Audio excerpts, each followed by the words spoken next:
Señoras y señores, muy buenas noches, bienvenidos a la hora 22. Vamos a cerrar la parte de la jurisprudencia, ¿sí? De la jurisprudencia o de las jurisprudencias del derecho de la vida en estrados en República Dominicana con Valentín Medrano. Qué mejor jurisconsulto que él, aunque tiene colegas que están a su nivel también, para terminar con una reflexión de lo que se puede denominar un año verdaderamente movido en el área de la justicia aquí en nuestro querido país. Valentín, buenas noches. Buenas noches, un placer para mí estar aquí contigo, Gregory, como siempre, un gran honor. Gracias a ti. Has sido muy coherente con tu perspectiva, con tus criterios, con tus críticas y observaciones del mundo legal, del mundo de los estrados en República Dominicana, sobre todo en la parte que tiene que ver con los actores, específicamente con Ministerio Público y con los magistrados, con los jueces. Este año 2022, ¿qué sabor deja en ti lo que ocurrió en el Poder Judicial en República Dominicana? ¿Qué sabor me deja a mí? No importa lo que yo diga, como es mi opinión y es un sabor, estará bien, porque es lo que yo sienta. Pero las personas que sufren el derecho, porque el derecho se estudia, se aprende, se ejerce y se sufre. El sufrimiento viene dado porque hay muchas taras existenciales, paredes o muros de contención que se constituyen en desmanes e impedimentos para el ejercicio del sano y pulcro derecho. El derecho sigue siendo, igual que la justicia, un aspiracional. El ejercicio del derecho es un aspiracional. De modo tal que nosotros todavía estamos viendo la posibilidad de tener un verdadero Estado de Derecho como una utopía. Y en el año 2022, y desde la instauración del gobierno, no se verá ahora, porque el populismo penal, si dije populismo penal ahora soy corrupto, qué cosas. Porque en un acto de participación ciudadana, el discurso central decía que todos aquellos comunicadores o personas que hablan de que cuando el Ministerio Público hace una cosa y lo tildan de populismo penal, esa persona es un socio de la corrupción, una especie de cómplice. Así que uno hasta los verbos que haya de utilizar, los vocablos que tiene que utilizar ahora, tiene que cuidarlo mucho porque si no, por el simple ejercicio del derecho a la libre expresión del pensamiento, tú podrías estar ajustando tu conducta a la definición de la corrupción o a definirte, autodefinirte como corrupto. Y son rectores valederos quienes hacen esas observaciones y trazan esas reglas. ¿Están por encima del derecho que tienes tú, por ejemplo, como abogado, de caminar en ese mundo legal? Yo los entiendo a ellos como actores de un rol que le han puesto a su cargo las políticas públicas del gobierno de persecución penal política. Y eso lo iba a hacer cualquiera. Pero el gobierno se ha desligado desde hace 2 años de esa situación. Estoy citando al gobierno, Valentín. Sí, pero ok, perfecto. Tú eres científico y eres un gran investigador, te lo reconozco. Como científico, si yo digo aquí, ahora de repente, yo soy un hombre paupérrimo en términos económicos o pecuniarios, ¿qué tú tienes que hacer con respecto a ello? En principio, si eres abogado, dice, lo que se presume es la buena fe y lo aceptas relativamente. Como investigador, como cientista, dice, lo pongo en duda porque necesito corroborar esa tesis. Entonces, el que una persona desde el gobierno diga, nosotros nos hemos desligado, pero si tú te desligaste, ¿cómo tú tienes un anuncio todos los días diciendo Ministerio Público Independiente, Gobierno de la República Dominicana? Solamente eso te pongo de ejemplo. O sea, tú estás al margen de eso. Que incluso creo que fue el mismo presidente Fernández que recientemente decía, con mucho tino, con mucho juicio, pero gobierno, si el Ministerio Público es independiente de usted, los bonos del Ministerio Público, los aciertos del Ministerio Público, no los reivindique como propios. Entonces, es ahí como ellos mismos demuestran la falacia y la falencia del discurso. Dos cosas. Nosotros vivimos una mentira, porque creo que era, ¿cómo se llama ese tango que habla de esas incongruencias existenciales que hay en la sociedad? Que el malo es bueno, el bueno es el malo, porque todo dependerá de los discursos que en términos económicos sean financiados. Si tú ves, por ejemplo, aquí hay 14, 15, 16 aproximadamente denominados influencers de los tradicionales. Todos están alineados con el Ministerio Público. ¿Y cómo es posible que tú digas que hay personas que pagan informaciones o denuestos, que pagan campañas de publicidad negativa en contra del Ministerio Público, cuando tú ves que no hay nadie que hable en contra del Ministerio Público? Yo te puedo mencionar con los dedos de la mano las personas que se atreven a ser objetivos y a cuestionar al Ministerio Público desde los medios de comunicación, y te aseguro que no llego a 5. ¿Tú defiendes? Yo te puedo decir, mira, ahora me llega a la mente Domingo Páez Linares, quizás objetivo, ¿verdad? Domingo Páez Linares y Julio Martínez Pozo. Me llegan a la mente esas tres personas. Ahora dime quién más. Pero quien tiene un presupuesto desde el gobierno, una partida presupuestaria para publicitarse, es el Ministerio Público. Quien tiene cuartos para pagar medios de comunicación y para pagar comentaristas, para pagar influencers, es el Ministerio Público. Quien tiene campaña, fíjese, te voy a poner un ejemplo sencillo.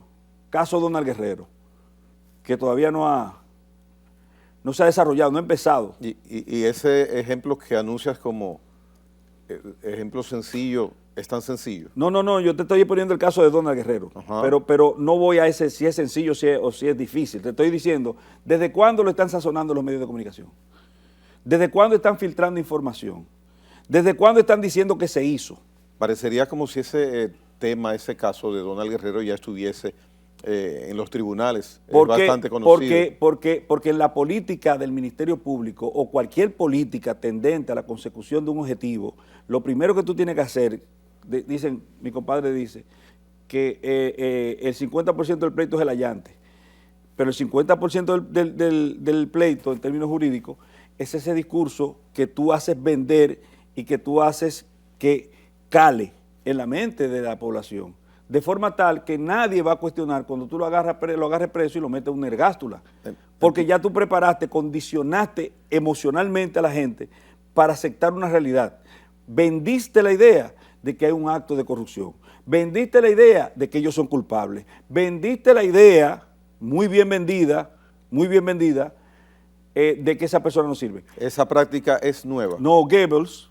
¿Esa práctica es nueva? No, Goebbels, 1939, 40, en Alemania, no, un poquito más, 40, 44, 45. ¿Qué hacía Goebbels? Exaltar a Hitler, la política... Su misión, su propósito. La política pública de exaltación de la figura de Hitler. Ahora, yo te pregunto a ti, ¿a quién exalta la publicidad? ¿A quién exaltan esos medios? Te pregunto a ti solamente para que tú me digas, exceptuando al presidente de la República, que hay una campaña sistemática constante de megalomanía mediática. El presidente hace, el presidente, tú eres lo primero, porque el presidente. Aparte de eso, ¿quiénes más reciben publicidad? ¿Para quiénes se pagan encuestas para ubicarlos encima? Para ponerlos en los picos en términos de presunta popularidad. Búscalo, porque tú tienes que exaltar a la persona que tú tienes como justiciero, y al otro tú tienes que pagar en la misma medida recursos económicos tendentes a la consecución de que esa persona sea vilmente dibujada como un antisocial, como un enemigo, como una persona afectadora de las garantías del pueblo. Tú entonces estás automáticamente descartando que puedan haber hechos deleznables hechos. No, yo no. ¿Y cómo yo puedo descartar eso? Yo no estuve ahí. No, imposible. Yo te estoy diciendo cómo están funcionando las cosas. Una mentira dicha 7 veces Lo que pasa es se que, convierte en verdad. Es que estás generalizando. Pero que tú tienes que ver la cosa de forma general, tú no puedes focalizar. Yo te puse un ejemplo, pero ¿en qué caso ha sido diferente? Dime un solo caso en que, por ejemplo, el ex procurador general de la República, antes de que el gobierno fuera gobierno, le estaban sazonando los medios de comunicación, los amigos del Ministerio Público, Pero desde mucho antes. Y ese es un caso vergonzoso, muy vergonzoso, porque empezamos con una sobrevaluación de 10 mil millones de pesos y no tenemos ya sobrevaluación. Y el caso sigue, porque no era un caso de persecución penal seria, era un caso de venganza. Pero entonces, ¿por qué la preocupación? A mí no me preocupa nada. La preocupación mía, si es que la hay, ¿verdad? En esos aspectos no es un asunto que a mí me afecte, en términos personales y directos, pero me afecta como ciudadano. Ya. ¿Por qué? Porque sufres el derecho. Y además el debido proceso. Vamos a suponer que nosotros estemos en un estadio situacional desde el punto de vista procesal en que a cualquier persona le puedan hacer una camarona como esta. Y las cosas no se van poniendo en su lugar, Valentín. Tú no entendiste el tema. Escúchame, antes de que empecemos a decir, Gregory Caimares. Mire, ese tipo, Gregory, tú no te recuerdas lo que se decía, porque yo no lo he confirmado, nadie ha escrito, que decían que el presidente Balaguer nunca hizo nada en contra de nadie, nada más decía, Bello, o le decía a su gente, ¿y qué es lo que tiene ese periodista conmigo? ¿Qué fue lo que yo le hice? Y el periodista después aparecía como aparecía, supuestamente, pero él no dio una orden, ¿me entiendes? Pero si a alguien se le ocurre que tú eres un enemigo del status quo, que de repente tú pones en afectación eso, y pueden tener una maquinaria que te pueda convertir a ti, del individuo prestante que eres, del periodista famoso y correcto que eres, del preparado, del respetuoso periodista que tú eres, en una persona que sea reducido a la más abyecta condición, que tú seas huésped de una prisión en la República Dominicana. ¿Me estás entendiendo? Claro. Eso es un peligro. Nadie puede tener ese poder. Nadie debe poder tener ese poder. Porque entonces nosotros nos estamos alejando, nos estamos distanciando de esa utópica procura de establecimiento del debido proceso. Bien, ¿y de dónde o cómo emana toda esa situación? ¿Y es nueva? Te decía que no era nueva dices que no. y te ponía el ejemplo de Goebbels. Sí. Eso no era nuevo, porque, como te dije, mira, en el libro de Juan Bosch, Judas Iscariote el calumniado, en la parte introductoria se habla de cómo el amor une, pero cómo lo que verdaderamente fanatiza es el odio. Tú creas el odio, pero ¿cómo lo creas? Publicitando a la gente como demonio, endemoniando a las personas. ¿Tú crees que es lícito que el Estado pague dinero para hacer ver como corrupto, presunto corrupto, a una persona? No, esa es la primera parte, de buscarle a la gente un objetivo. Estos son los males, estos son los daños y estos son los objetivos. Pero nosotros no entramos en lógica, nosotros no actuamos en lógica, nosotros nos despertamos, nosotros estamos durmiendo un sueño, no sé cuándo vamos a lograr despertar, porque te puse el ejemplo y parece que te pasó desapercibido, de que un ex procurador fue hecho preso por 10 mil millones en sobrevaluación y esos 10 mil millones se redujeron a cero y todavía sigue preso y procesado. Óyeme, en cualquier país que se respete, ya eso debió producir un efecto, por lo menos, de afectación de los afectadores. O corrígeme, ¿por qué? Mira, porque, por ejemplo, en los Estados Unidos, ahora me decían recientemente de una quiebra bancaria, de la más importante, de la pérdida de miles de millones de dólares, la acusación tiene 12 páginas. Esta acusación, por ejemplo, de Medusa tiene 12,000 y tantas de páginas. Tú dirás, bueno, ¿por qué? No, porque en los Estados Unidos y a los americanos les interesa que haya debido proceso internamente, en su política doméstica de debido proceso y garantía de derechos para los ciudadanos americanos. Ahora, ellos no van a luchar porque aquí la haya, sobre todo cuando están atacando enemigos. ¿Me estás entendiendo? Sí, desde luego. Por eso hace unos momentos te pregunté, en torno a lo que indicas que piensas que lo vi cruzar por debajo de mí, pero te pregunté, Valentín, si las cosas no se van entonces poniendo en su lugar, tomando su lugar, porque ya empezamos a mirar que hay variación, como lo habías premonizado, término que ayer cuando conversábamos te lo mencioné, habías premonizado con tiempo, advertido con tiempo que había órdenes de coerción, la séptima y la más dura de todas, que tenían que con el tiempo legalmente revertirse, y ese proceso ha empezado. Entonces, a tu respuesta, a tu inquietud, o a una pregunta, a tu inquietud, las cosas no indica entonces con esas acciones de los mismos tribunales que se van poniendo en su lugar con esas variaciones de medidas,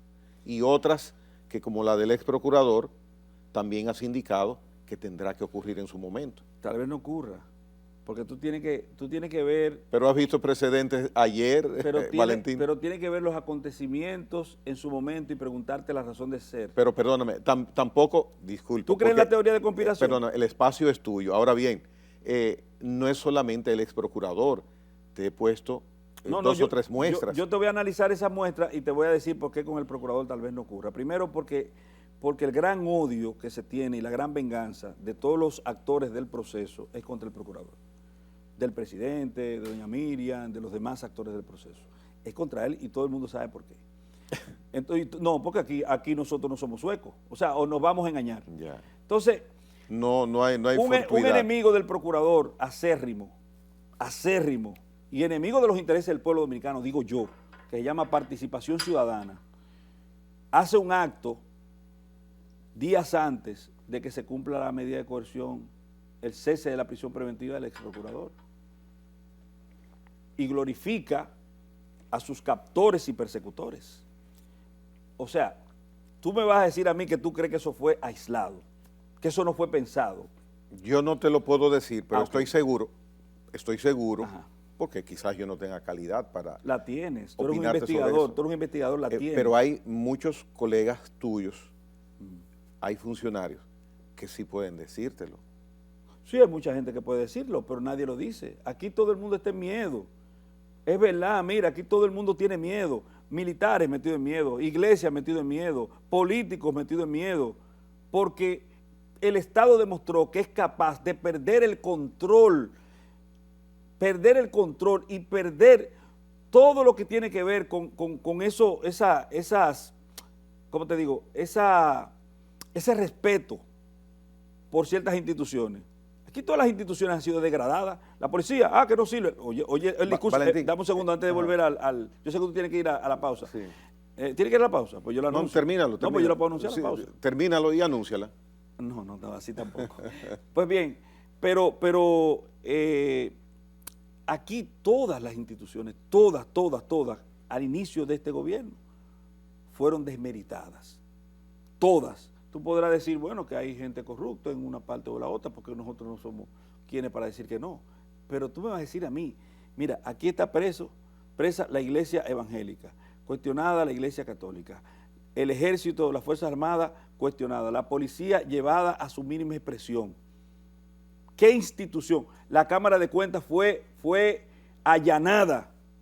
La Cámara de Cuentas fue allanada y cuestionada hasta más no poder, desde antes de ser gobierno. Bien. Entonces, ¿qué institución a nosotros nos queda? No, a nosotros hemos sustituido las instituciones por la personalización. No es el Ministerio Público. Se habla del Ministerio Público, no, se habla de las personas que están a la cabeza del Ministerio Público. Se habla de la Presidencia de la República como órgano constitucional, no, se habla del Presidente de la República. Y de repente sustituimos a personas por instituciones. Volvimos atrás. Sí, pero hay algo, Valentín, no emito juicios de valor normalmente, pero con lo que indicas tan generalizado, estoy escuchando que nada que el Ministerio Público ha hecho, que el Poder Judicial ha tomado medidas, es válido, ni amerita, ni posiblemente habrá una persona culpable en ninguno de los casos que se han mencionado. No, yo no he dicho eso. Es lo que aparenta que estás diciendo, porque... Bueno, yo eso te lo puedo responder con una cosa. No, pero... Sencillo. Pero vamos breve, a la pausa. Vamos a la pausa. Sí, por favor. No fue juicio de valor, pero es lo que se está entendiendo. Volvemos para que hables todo el tiempo que es tuyo. Valentín Medrano en la hora 22.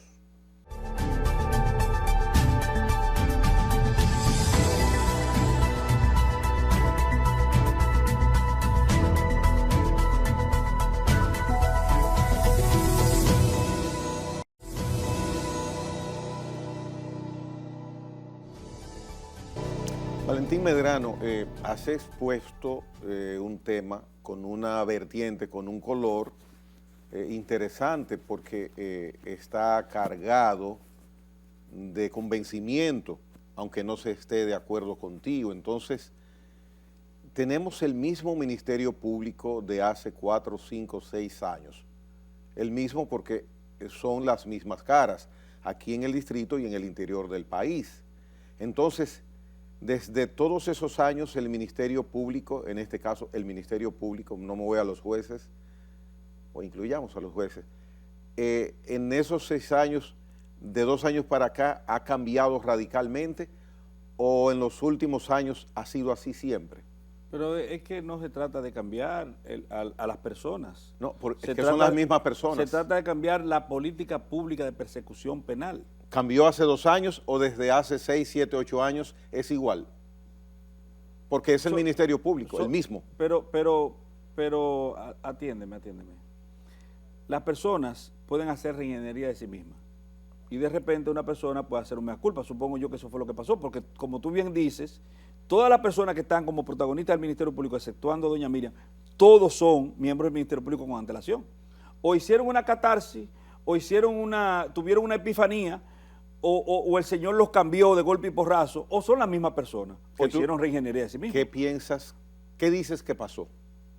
Bueno, yo te lo dije al principio, están cumpliendo con un rol en el teatro de política de persecución, que es una política pública trazada desde el gobierno central. Yo te lo dije desde el principio. Entonces es un asunto político. Es un asunto político.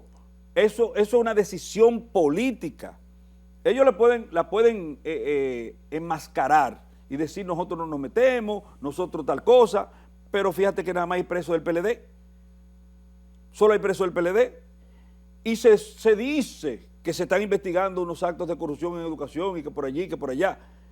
Entonces es una política pública focalizada específicamente a un grupo.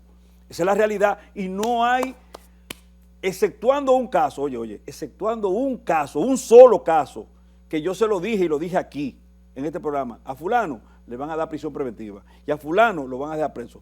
¿Por qué, Valentín? Pero que no, sí, lo van a dejar, porque es la forma que tú tienes de justificar todo lo otro. Todos los desmanes que tú estás haciendo en contra de las garantías de derechos de los demás implicados en caso Sonoro, tú lo justificas con el caso 13 de la lotería. Más nadie estuviera preso. ¿Te lo dije o no te lo dije? Cierto. Entonces, eso es lo que está ocurriendo. Ahora, tú me hablaste de justificación. En junio lo dijiste. Tú me estás hablando de justificación. Yo no soy, señores, yo no soy un visor de futuro. Yo no soy un augur de futuro. Ahora, todas las cosas que yo te he dicho aquí han sucedido. Absolutamente todo, ¿sí o no? Sí. Una pregunta. En la invitación que te hice para que estuvieras hoy aquí, te mencionaba como justificación para invitarte, precisamente que habláramos de 2022 y tocáramos aspectos que ya habías, vuelvo a utilizar el término, premonizado e indicado que sucedería. ¿Qué ocurre?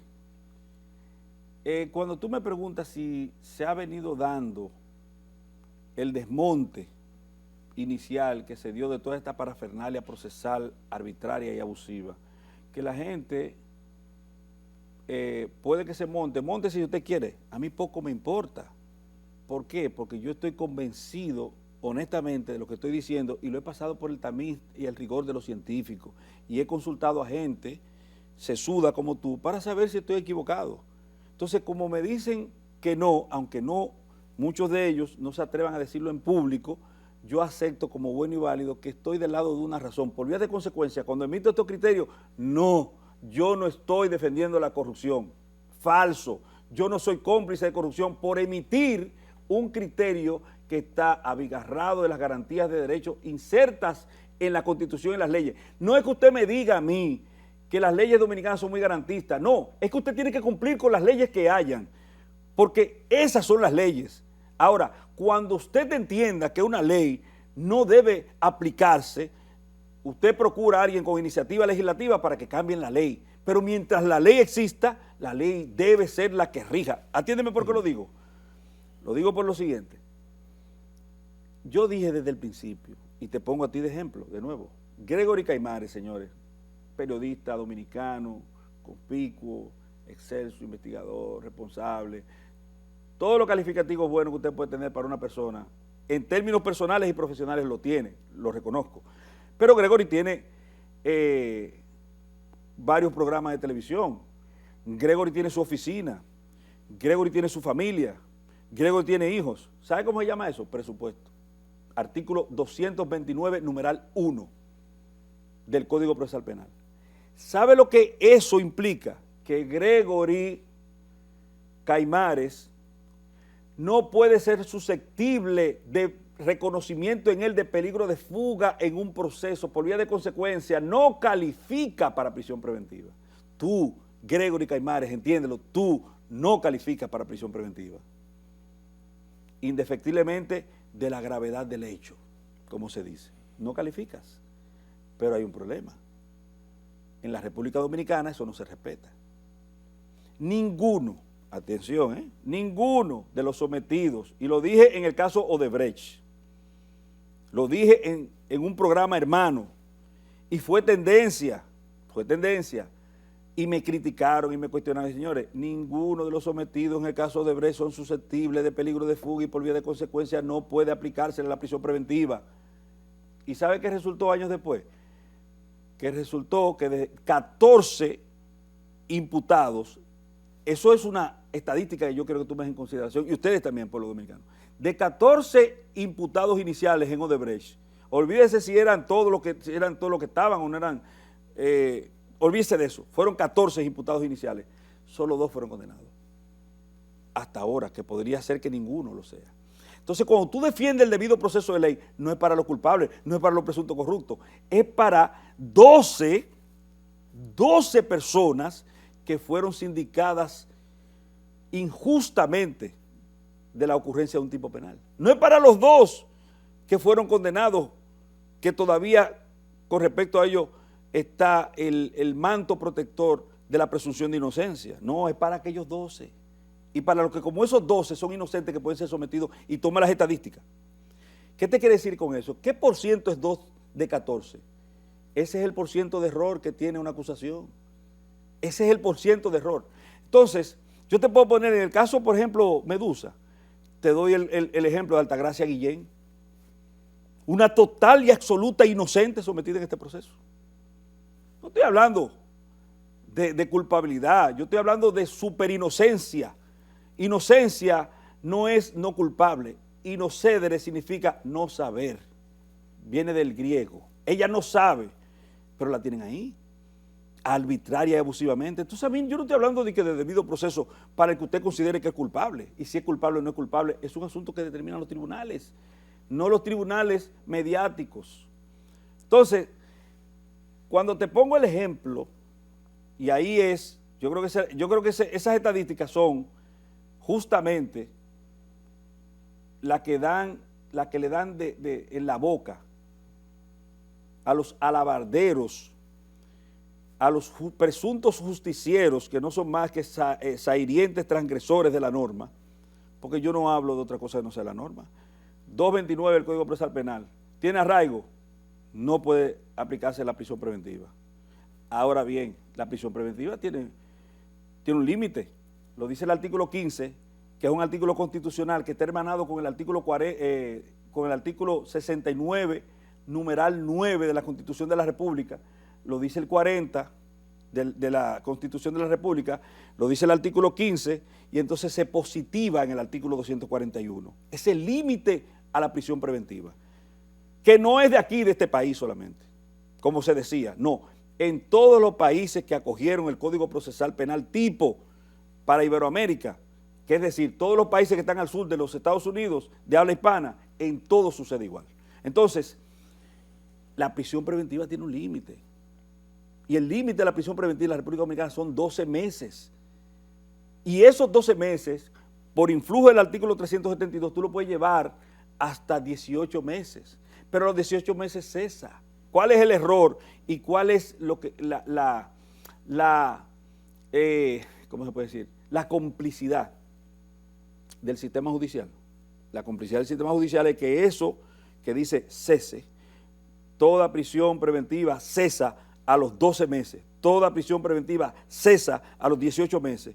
Ellos no la cesan. Ellos imponen una medida de coerción. ¿Por qué? Porque el cese, ¿qué es el cese? Esto cesó, se acabó. Y si se acaba, ¿qué es lo que tú tienes que producir? El estado anterior en el que se encontraba la persona antes de la prisión preventiva. ¿Cuál era? La libertad. Pero la libertad pura y simple. No, pero los jueces dominicanos, con una creatividad que no tiene fundamento legal, porque ninguna ley lo autoriza, ninguna legislación te dice a ti, juez dominicano, cuando el cese llega y usted lo va a poder en libertad a la persona, usted puede aplicarle las medidas de coerción que se contienen en el artículo 226, numerales tal, tal, tal y tal. No lo dice. Entonces usted no está amparado para hacer eso. Usted no tiene una fuente legal. ¿Y cuál es el principio nodal del derecho? El de legalidad. Y tú no tienes una fuente legal para aplicar eso. Entonces estamos hablando que estamos aplicando ilegalidades. Si hay ilegalidad, yo te pregunto y contesto al mismo tiempo, la ley, los reglamentos, las normas son para cumplirlas por todos, sin excepción. Quien las viola recibe una sanción, sin excepción, ¿correcto? Lo respondí. Ahora bien, tú has hecho un planteamiento muy interesante que le presto atención porque no acostumbras a desperdiciar palabras ni a usar palabras para llenar espacio. Entonces, en base a tu planteamiento, vemos que hay violaciones, tomando como válidas y buenas tus aseveraciones, hay violaciones del derecho a proceso en muchos casos. También has indicado con tus aseveraciones que es un asunto de voluntad política. Entonces, si hay esos elementos, hay un resultado, hay una violación a derechos, a normas y reglamentos. Y esos que entonces han violado esos derechos, normas y reglamentos, ¿qué sucede? ¿Quedan impunes? Hasta la próxima vuelta. Porque recuérdese que el mundo es circular y la vida también. ¿O se quedó así, una situación de...? No, no necesariamente. Oye, eso se paga aquí. ¿Tú entendiste aquí, lo que yo...? Yo te entendí perfectamente, ya. Pero eso se paga aquí o en otra vida, porque nadie sale ileso. Tomando como bueno y válido lo que has dicho. Aquí todo el mundo tiene que purgar su pena. Nosotros vinimos al mundo quizás a penar y con el comportamiento nos alejamos o no, o nos aproximamos. Nos alejamos o nos aproximamos de la sanción de vida. Obviamente uno quiere pensar que una persona prudente y correcta, una persona decente y correcta, una persona buena, va a recibir lo mejor de la vida. Y si no lo recibe en esta vida, uno tiene la fe de que lo va a recibir en otra vida. Así pasa para los malvados. El malvado tiene que pagar aquí o paga después. Pero nadie debe dejar de pagar el ticket de la vida o de la posvida. Ahora bien,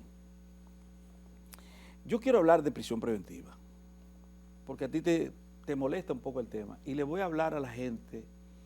No, Valentín, está cerrado, a mí no tiene por qué o molestarme o no molestarme. Ahora, si hay un caso específico que se cometa una injusticia, como ciudadano, puedes estar seguro que me va a molestar, pero los casos coloquiales que uno ve, la figura de la prisión preventiva, yo no puedo evaluarla ni catalogarlo, y mucho menos molestarme o no molestarme. Pero cuando hablé de molestar, es como que...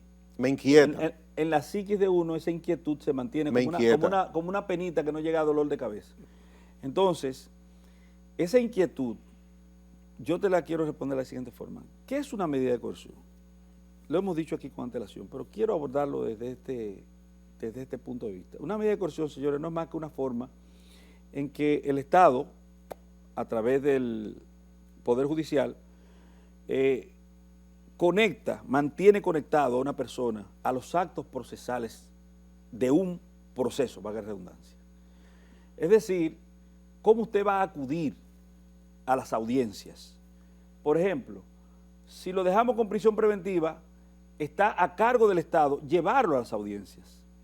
Esa persona no puede sustraerse, no tiene movilidad, no tiene libertad locomotora. Entonces el Estado lo lleva.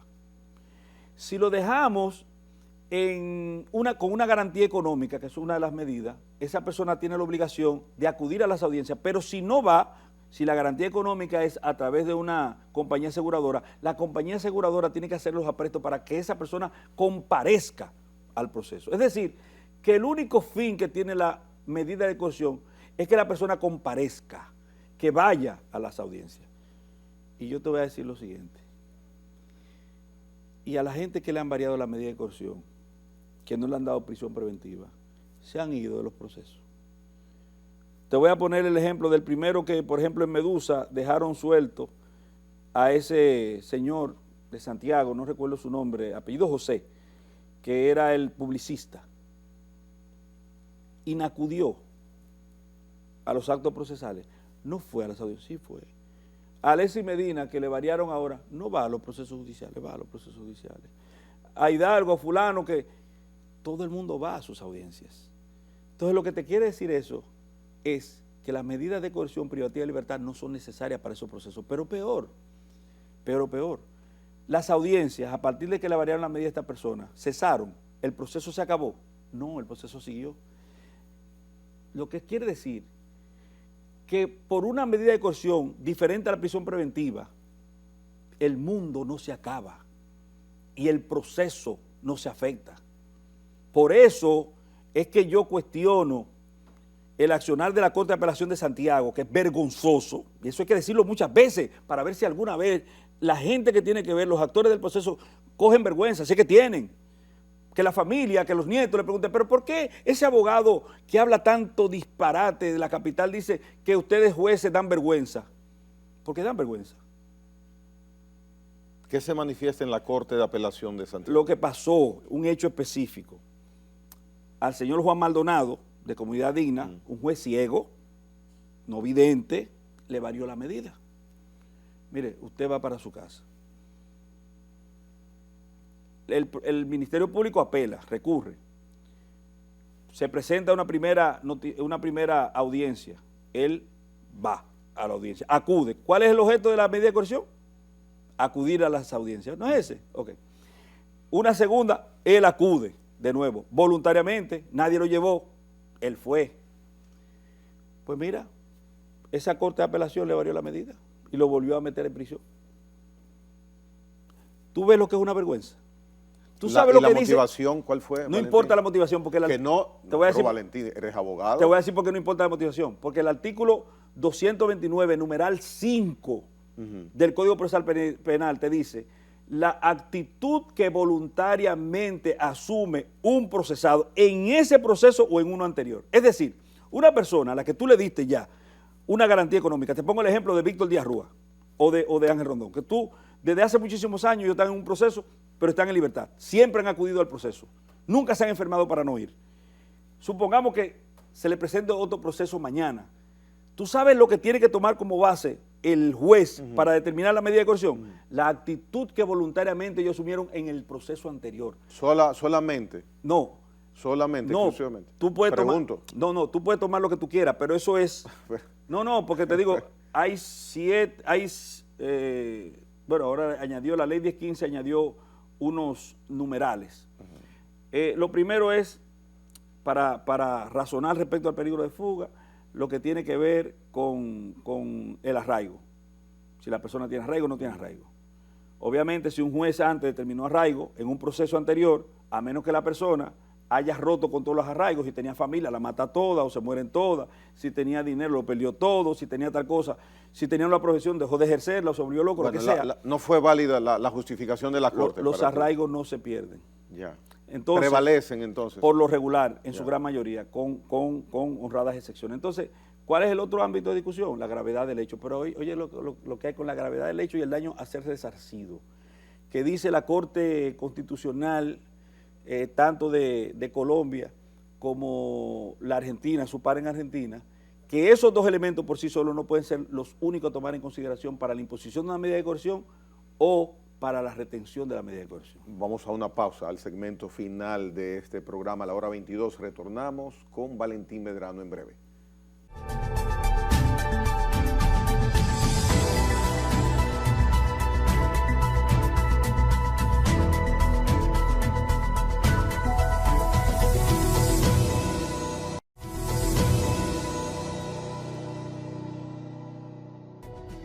Bien, interesante cada uno de los segmentos hasta este momento de la hora 22 con Valentín Medrano. Hay muchos aspectos que yo podría mencionarte ya en estos 15, 12 minutos finales y me gustaría que la determinación de uno de esos puntos surja de ti. Tienes la libertad para hacerlo. ¿Yo? Sí, claro. ¿Puedo plantear el tema claro, que yo quiera? Claro. Pero yo planteé las medidas de coerción. Y eso tú no me diste la autorización.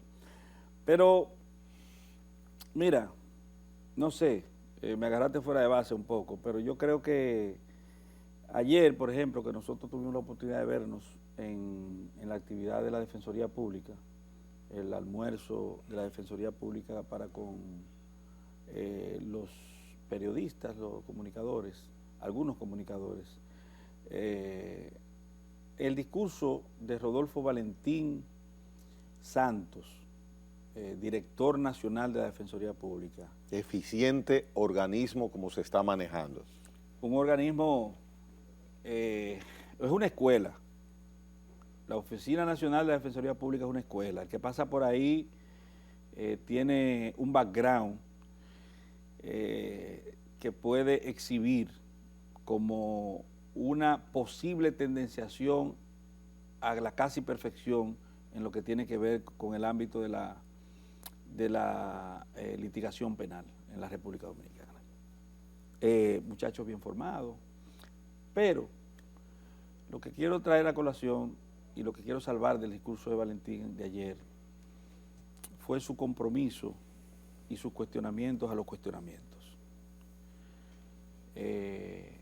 Yo no sé si tuviste su dolor cuando hablaba de las desigualdades en términos procesales, cuando hablaba de la falta de entereza al momento de la aplicación de la norma. Y ahí voy a recalcar lo que te decía, es que la norma es la norma, es que la ley es la ley, la Constitución es la Constitución. La Constitución era un pedazo de papel hace un tiempo. ¿Por qué? Porque a todo el mundo se le ocurría que era imperfecta o que era demasiado garantista o que no debía funcionar. El Código Procesal Penal, decían aquí al principio, que era en Suiza que tenía que aplicar el Código Procesal Penal. Y a mí me daba tanta pena escuchar ese discurso. ¿Tú sabes por qué? Porque que yo también tengo todo lo que tiene un suizo. Tú no me puedes decir a mí, bajo ninguna circunstancia, no debes decirme a mí, que un suizo es un ser humano diferente a Gregory Caimares. Y que por vía de consecuencia, ese suizo tiene más derechos que Gregory Caimares. O sea, que el artículo 39 de la Constitución, que habla de la igualdad, y una igualdad que tiene que ir por encima de cualquier tipo de diferencia que tenga que ver con sexo, nacionalidad, que eso es un disparate. Señor, lo que es bueno para un norteamericano es bueno para mí, muy probablemente, salvo las disquisiciones y diferenciaciones que se dan en torno a los gustos. Pero tú me vas a decir a mí que la garantía de derechos que se aplique en los Estados Unidos no es buena para todos los países del mundo. Hablando de Estados Unidos como el paradigma en términos de derechos en el mundo. Oye, yo quiero que sean jueces similares a los norteamericanos, con esa entereza, que sean capaces de decirle a un presidente como a Donald Trump, usted no va a hacer eso, pero eso es lo que yo quiero, ese es el aspiracional. A propósito de garantía de derechos, déjame ponerte un tema que el mismo defensor público ayer me mencionaba en un momento que conversamos, fuera totalmente de récord, no había cámaras ni nada de eso. En off. Te pregunto, no, el defensor. En off. En off, entendí en off. Tú, Valentín Medrano, ¿qué piensas cuál debe ser el papel, la actitud de la Fiscalía del Distrito Nacional con el señor que lanzó la piedra desde el elevado hacia abajo y causó la muerte de un conductor? Tú ves, qué buena pregunta, como dicen, siempre suelen decir eso, ay, qué buena pregunta, pero esa es buena, porque me da, a mí, en términos personales, me da la oportunidad de decir ciertas cosas. Mira, el derecho penal no es un asilo, el derecho penal no es un manicomio, el derecho penal no es un hospital. La gente entiende que hay una necesaria huida hacia el derecho penal, que todo lo tiene que resolver el derecho penal. Ese señor es un loco, quien debió llevar a efecto una política pública eficiente para que las personas en esa condición no se encuentren haciendo ese tipo de cosas. Es salud pública, es el gobierno. Entonces, ahora quieren echarle, digo ahora no, siempre, siempre, porque todos los problemas aquí, por ejemplo, nosotros construimos los delincuentes, los fabricamos nosotros, con exclusiones, con falta de oportunidad, con falta de escolaridad. Ah, bueno, mira, el tipo está ahí, es un delincuente. Oye, pero nosotros fuimos que lo construimos como sociedad. Ah, no, vamos a dárselo al derecho penal, que lo resuelva. No, eso se resuelve con políticas previas, políticas de educación, políticas de formación, políticas tendentes a la consecución, a la ampliación de oportunidades, al establecimiento de oportunidades, a creación de empleos, para que la persona tenga la opción de decidir entre lo bueno y lo malo. Pero también nosotros nos perdimos desde el punto de vista ético, ya nos enseña correctamente a ser ciudadano, a ser un buen ciudadano. ¿Dónde se aprende a ser un buen ciudadano? Si yo quisiera aprender a ser un buen ciudadano, ¿dónde aprendo? ¿Dónde aprendo? No, en la escuela se desarraigó esa procura y nosotros estamos en una desconexión absoluta. Entonces, ¿qué puede hacer el Ministerio Público del Distrito Nacional?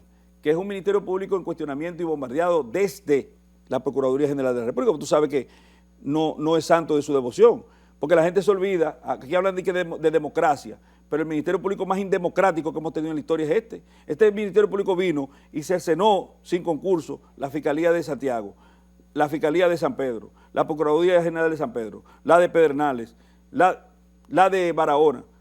Este es el Ministerio Público más sanguinario que hemos tenido. Cuando te estás refiriendo al Ministerio Público, en tu subconsciente, o estás utilizando ese término en lugar de decir la Procuraduría General de la República. El Ministerio Público y la Procuraduría. El Ministerio Público es vamos a decir que es un conjunto universal. Te arreglo la pregunta, enderezo la pregunta. Lo que quieres es decir, y no lo dices a propósito, Procuraduría General de la República. Pero te estoy diciendo que el Ministerio Público es el conjunto universal. Dentro del conjunto universal denominado Ministerio Público está, por ejemplo, el Consejo Superior del Ministerio Público como un órgano.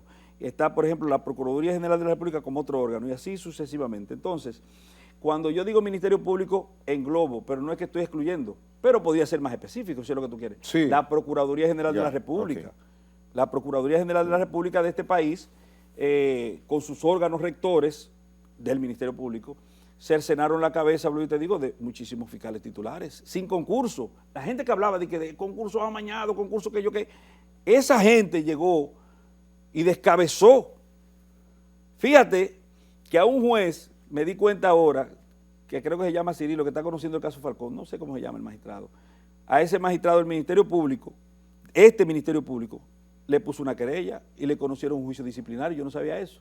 Se lo conocieron aquí en el Consejo Superior del Poder Judicial. Ameritaba eso. Pero ¿tú sabes por qué? Ajá. Por el mismo caso por el que descabezaron al procurador fiscal titular de Santiago.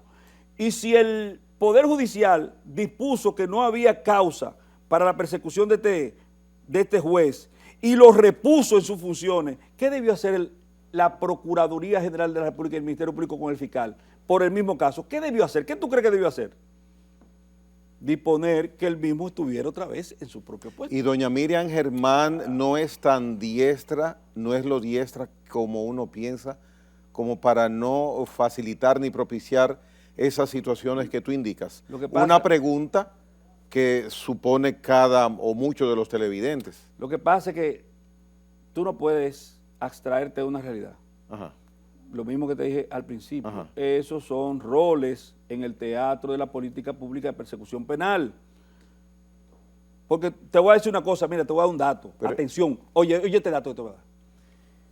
En la Procuraduría General de la República de ahora, hubo un desfalco millonario. 52 personas, miembros del Ministerio Público, fueron apartados. Eso pasó hace unos días. ¿Qué medio tú has oído diciendo eso? ¿A quién tú has oído que se refiere a eso? Porque aquí todo el dinero del Estado está tendenciado a hacer quedar bien al Ministerio Público. Apresaron a una persona en el sótano de la Procuraduría General de la República y para que no haya escándalo, le quitaron las esposas y todo se quedó ahí. Oye el dato, eso nadie lo ha dicho, nadie lo ha dicho, porque nosotros somos una... Bueno, déjame quedarlo ahí. ¿Y en qué instancia se produjo ese desfalco? Bueno, yo te di el dato, ya tú puedes investigar, porque tú sí eres un periodista acucioso. Ahora, no di que periodista de investigación comprado. Comunicador. No, comunicador. Tú haz la investigación. Yo Bien. te di el dato. Bien, Valentín Medrano, 2023 y lo que resta del gobierno, de esta gestión de gobierno, 2024, el trabajo que hace el Ministerio Público, el desempeño que tienen los jueces de la República Dominicana, ¿confías que puede variar comparado a estos 2 años y 3 meses que van de gobierno? Y te pregunto con esas especificaciones de tiempo, porque has hablado de voluntad política en el mundo judicial y en el Ministerio Público de la República Dominicana a partir del 16 de agosto del 2020. Yo creo que el 2023 va a haber más show, más espectáculos, más sometidos, porque es un año preelectoral.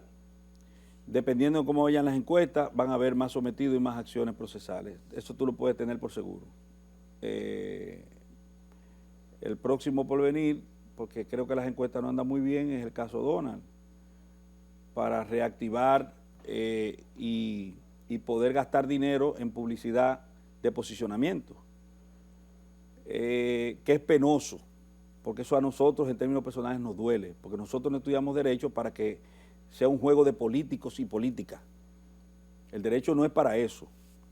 Y te podrán decir que antes pasaba, es posible, y yo creo que sí, que pasaba. Incluso la selección de los jueces es una selección política como la de los generales, porque tú ingresas a través de la academia a las Fuerzas Armadas, pero para hacerte general tú necesitas un decreto en cualquier órgano. Entonces es una selección política, igual que la de los jueces. Es un consejo formado por políticos, el que decide quiénes son los jueces supremos y los jueces superiores de los órganos constitucionales judiciales. Pero nosotros no estudiamos derecho para eso, para que se juegue como si fuera un Nintendo, como si fuera un videojuego, y que se decida la suerte de la gente al margen de las garantías de derecho, al margen de la ley, que es lo que estamos viendo. ¿Qué va a pasar en el 2023? Más espectáculos, más show, pero también el desgaste. Oye lo que te digo, al final del 2023, la gente va a estar harta, con J, no con H, harta de la incapacidad para solucionar cosas y de que le vengan con el cirquito, porque ellos saben que es pan y circo. Circo sin pan no tiene los efectos deseados. Pan sin circo es mucho más saludable. Bien, Valentín Medrano, abogado de la República Dominicana, de gran prestigio, de gran capacidad, ha estado con nosotros en la hora 22 en esta noche. Gracias por tu visita. Gracias a ti, Gregorio. Bien. Que se vuelva a producir la invitación. Así será. Señores, hasta la próxima en la hora 22. Buenas noches.